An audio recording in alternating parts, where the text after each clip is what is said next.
அழகான சின்ன தேவதை அவள் தானே எங்கள் புன்னகை.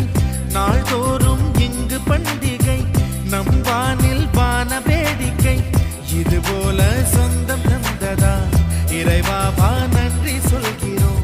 உனக்கேதும் சோகம் தோன்றினா இங்கே வா இன்பம் தருகிறோம். சரவெடி போல் சேர்ந்து நாம் சிரிக்கலாம். அதிர